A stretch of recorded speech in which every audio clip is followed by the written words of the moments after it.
Hello and welcome to TelecomTV. We're here at Mobile World Congress 2017 in Barcelona. Quite literally the biggest show on earth. I'm talking with Lars Hermann of Red Hat. Lars, welcome. We're going to chat for a few minutes about the notion of how containers enable the MobileFirst CSP. First question is, what does that mean? The MobileFirst CSP is all about new business models. It is about defining services that are backends to mobile applications. It is about modernizing your networks. And containers are just an amazing technology that helps with that, to transform not only the technology stacks you're using, but your processes and your organization in that. That's the business case, what it may be. Let's talk about the technology, Lars, for a couple of minutes. What exactly are containers to begin with? So containers are a technology that brings together two concepts. There's on one hand the concept of we can run applications or processes as services on a shared operating system instance and still be able to allocate resources like network or storage to these services on the operating system. The other concept is the idea of aggregated packaging of the application, where we can take the application code with all its runtime dependencies into a single container image and move it around. And these two things together allow us to run services extremely efficient on operating systems on top of any infrastructure that we already have. And at the same time, they allow us to bring developers and operations into a new, more effective process model that can be automated more and enables more agility in the organization.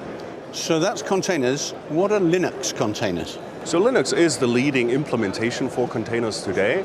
Linux has become the default operating system for many of the enterprise or cloud backbone infrastructures. All the major clouds are built on Linux.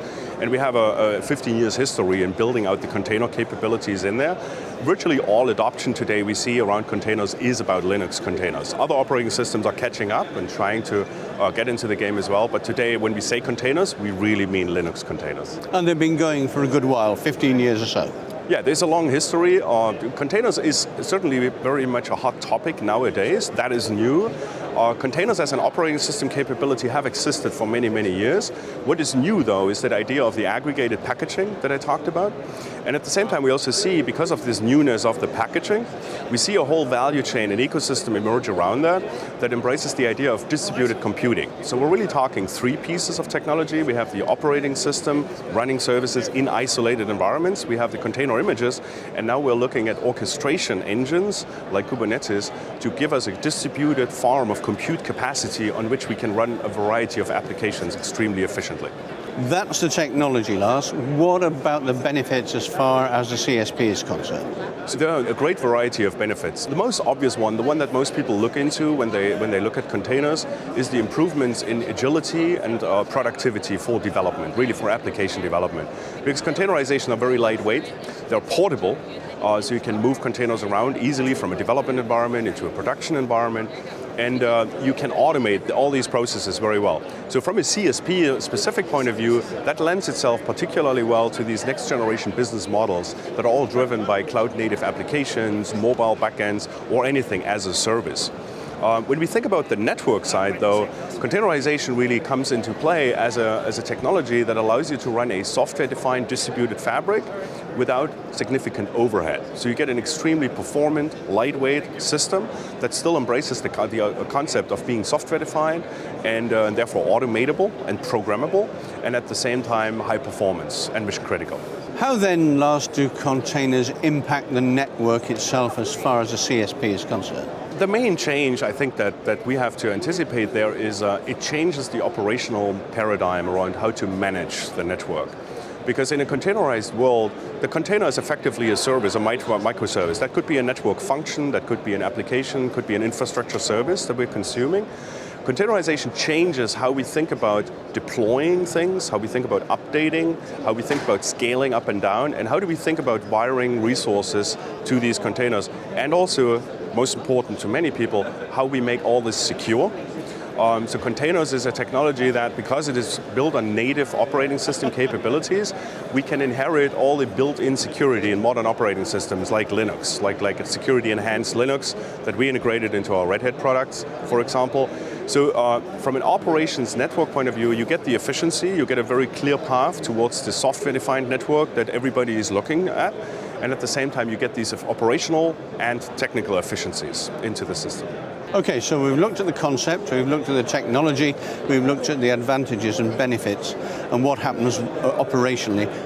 What common problems and solutions to them do you find when deployment actually takes place? We see a number of patterns, I think, in the marketplace. There is a motion, I would say, around the adoption that is driven by developers and really purely from I want to be faster in cranking out code, adding features, and just building better applications. So that is a primary driver. And we see this actually across all industries. And that is very, very popular.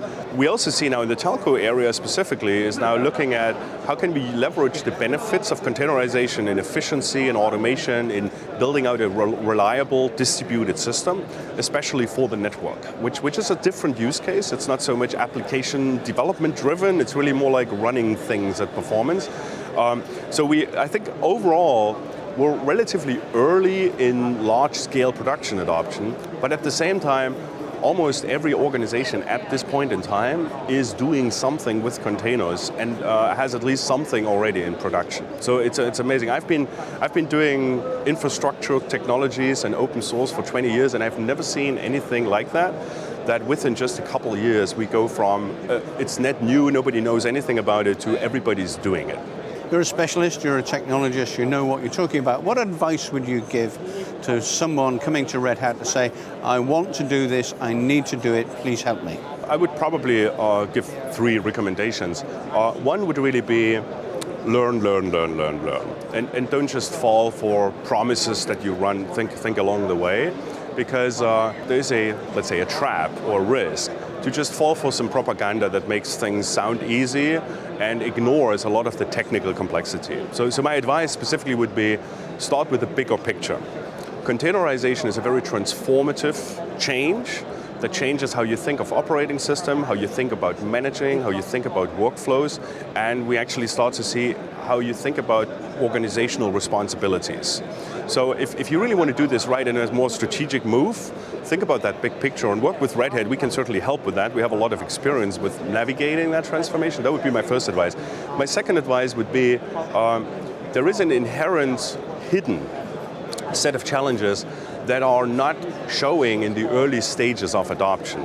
Typically, things around security or enterprise-grade reliability, where I think plan with the end in mind would be my suggestion of design your systems and organize your early work around the destination you're trying to land. Don't just look for, oh, here's a quick win and I'm running with this.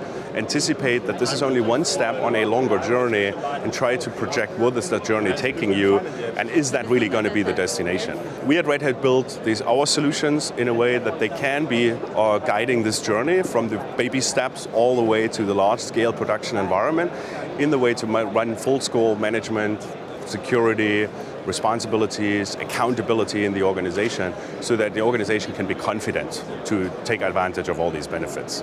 And the third one clearly would be around the technology. Just try to separate the role of the various technologies, but look at all of them. Don't just look at just the orchestration engine or just the format. In the end of the day, it is multiple pieces that have to work together.